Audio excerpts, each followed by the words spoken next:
Hey boys and girls, welcome back. It's been a while since I've been on the bench here for you, um, but I'm kind of piecing together a next series here, and what we're going to be doing are different October Caddis patterns.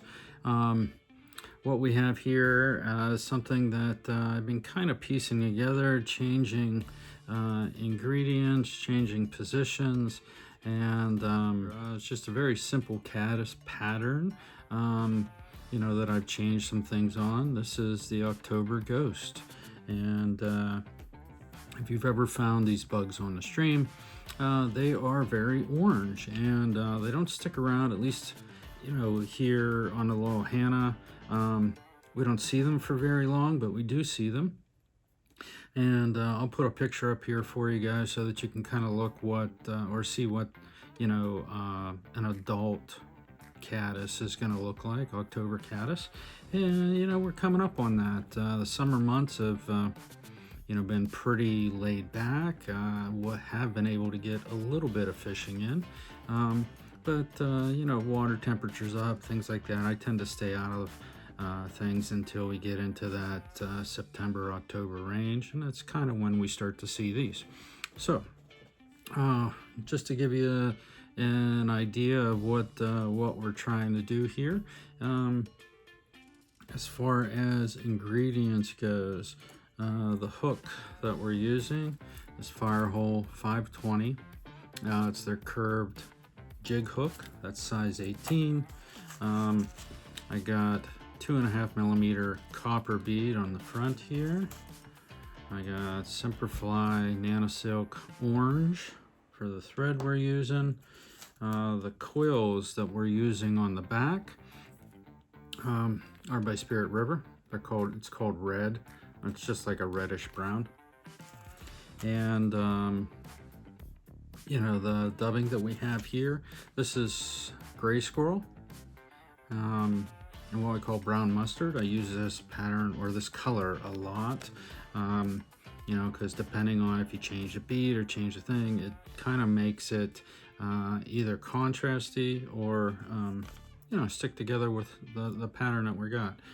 For the underbody, this is Hen's PBM 35. That's to give it this little bit of flash. And the trick to what we're doing here is that we are gonna wrap this in the back here. We're gonna wrap the whole thing in this Paragon body material, this little tinsel, and then we're going to overwrap the back half of this here, if you can see that on the picture, but we're gonna leave the rest of the bug tied and open. So that flash is going to shine through. And if you change your underbody thread, like we're using orange, I have a couple other examples here that I'm going to show you. And, it kind of changes it a little bit. This one is very orange and kind of blends together, which, it's got a little bit of segmentation on the back. But I've tied some of these up with, some yellow underbody thread, and I'll show you the difference here. Let's go ahead and get right into this. There's a couple little things tips I want to give you on this type of bug. When you're seeing a caddis, they say they're curved, but caddis swim, so most of the time they're, bending in half, but they do have kind of like a flipping action with their tails as they're moving through the water. And that's what kind of gives it this curved shape. That has an effect on the fish. I don't know that the fish is going to say, well, that one's not curved, but he could. Normally, I would start my jig hooks so that the bead is up like this, so that it is above the parallel here. With this pattern, I don't want to do that. I want it to be more on the bottom. So you just turn that slot so it's facing another direction, and you get this. The other thing you do when you put that hook in here, you turn that upside down, and it's going to give you the low point. Okay, you want that low point to be a little bit further back on the hook. So if you turn it upside down and just kind of let that bead hang, you kind of want this low point to be right about the, the point of the hook here when you're putting it in the vise. And that's for a step later that, it'll save you some trouble if we do it now.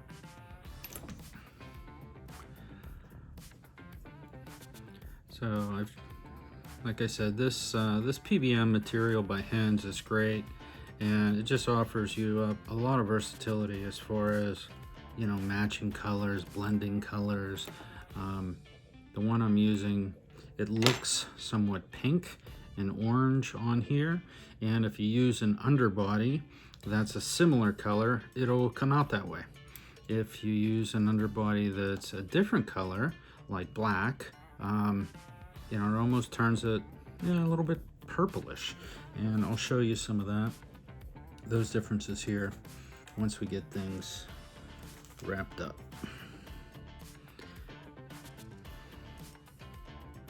So I get a quill. We're going to tie that on first. Just stick it in there, and then I'm just going to roll it over the top so that it's going to stick or get tied down, on the top of the bug.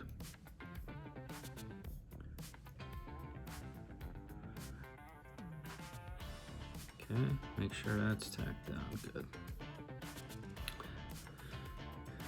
Next thing we're going to do is we're going to get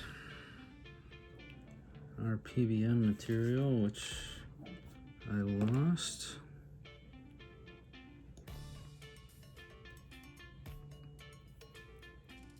We're going to tie that on in the same place.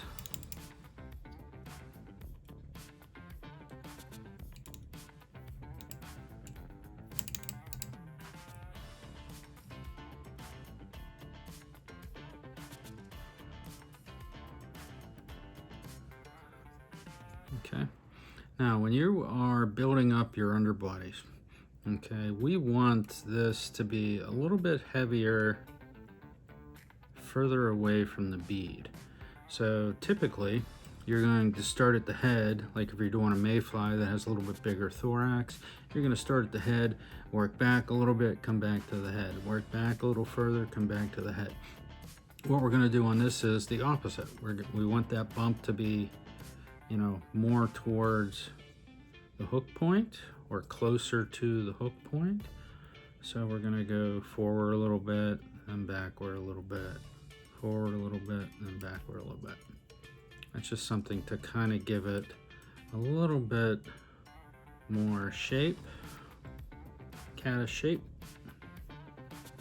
You can see how that's building up that little hump, so to speak. And we want to taper it into the head. Okay. Now this is size 18, but these Firehole 520 hooks are pretty big comparatively. So you do have a lot of room on there to, kind of mess around with what exactly you want that shape to look like. So what we're going to do is just wrap this small touching wraps. I'm going to take this the whole way up to the head.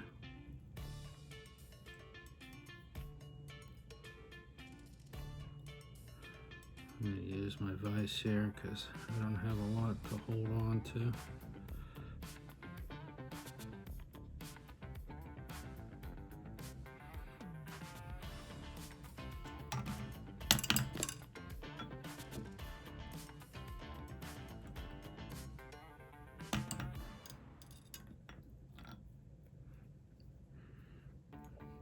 You can see a little bit of a purple sheen to it. That's the underbody, that's what we want. So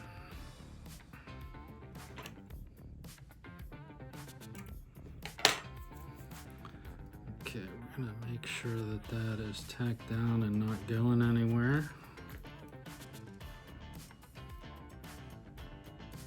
I'm gonna tie that up. Okay. Now when we get our quill, we're only wrapping the back half of this. So I want the wraps to be tight at the bottom and gradually get looser as we get to the top, because we're going to be leaving you know, this whole front section open. We're probably only going to tie this up to about here so that we can get you know, a good effect when we put in that dubbing.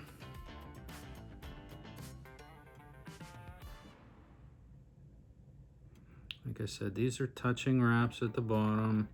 As we get closer to the top of the hump, ooh, I almost got that caught on the hook point.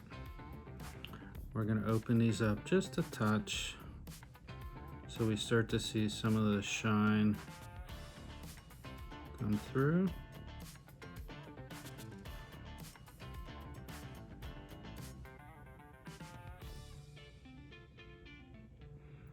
Try to be real careful with these because they are delicate.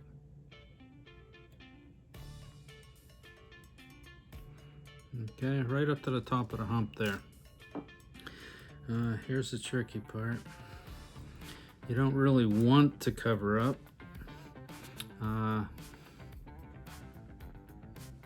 Excuse my hands here. You don't really want to cover up the shiny part up front. So the least number of wraps that you can get over that, the better. Okay, and we kind of tack that down, and then I just stretch it underneath to get back up to the head. Okay.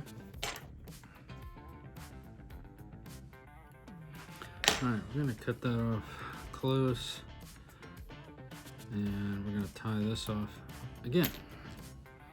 Let that hang. Now, flip your bug over, and when you put, the reason you want to do this, we're gonna use this Solaris, or whatever UV you want, to try to help build that shape a little bit.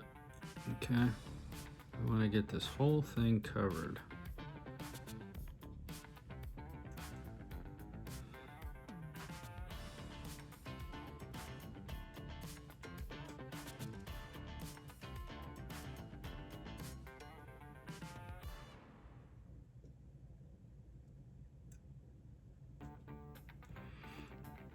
When you put it upside down like that, all of that little bit of extra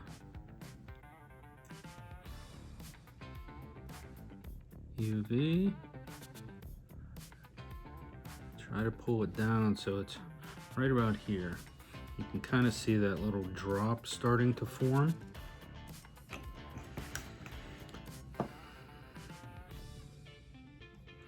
That's just to make the back of that bug a little bit more pronounced, because we're going to be covering up the front of the bug too with that dubbing when we brush it out. All right, cook this. Make sure everything's where you want it. And the other nice thing about this Nano Silk, or another nice thing about this Nano Silk, this is like 30D, no, this is 50D. So with it, when it gets covered with that Solaris or any type of UV you're going, it almost goes clear. So you can't really tell the orange, and that's kind of where we're at right now. Okay, so we're going to wheel this back up, and we're gonna get a little bit of this gray squirrel dubbing. And I picked gray squirrel because the fibers are smaller. I use fox squirrel on another pattern here, same size, and when you go to tease it out, those little guard hairs, that we're going to be using as legs that are in here. Just a touch too long for, you know, what we're looking for. Okay, so we're gonna get a nice little ball on there, and then I'm gonna start to build up this touch of a hot spot. Even though it is orange on orange, it's gonna separate that head a little bit. Okay. Get your Solaris again.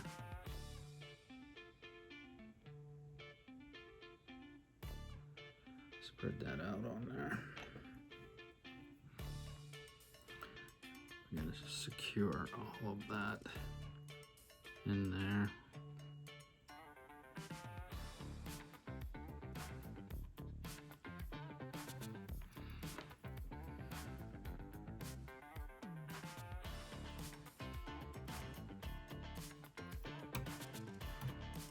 Okay. We're gonna cut that off. Gonna cook that real quick.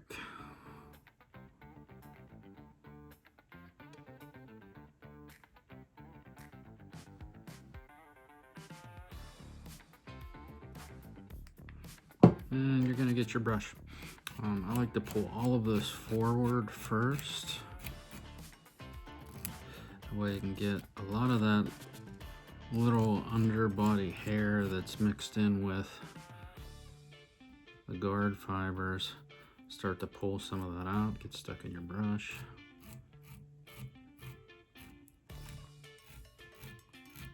Here, we want that thin. I want it over the top. See how they don't extend past the body? And just pluck them out. Keep the short ones. There you go. That's the October Ghost. You can see underneath here how this is creating that shine that's somewhat covered up by the legs and things. Okay, that was with orange thread. Okay, this one is with yellow thread. You can see how it turns it almost like a bluish type color on there. I might like that one better. But I'm sure they'll both catch fish. You can see the difference underneath there on that one, on this edge. That one helps that that one helps that contrast between the color of the quill and the body. This one is with black thread. No, this is clear thread. You can see how purplish that one is. Okay. And a different example. This one is with black thread.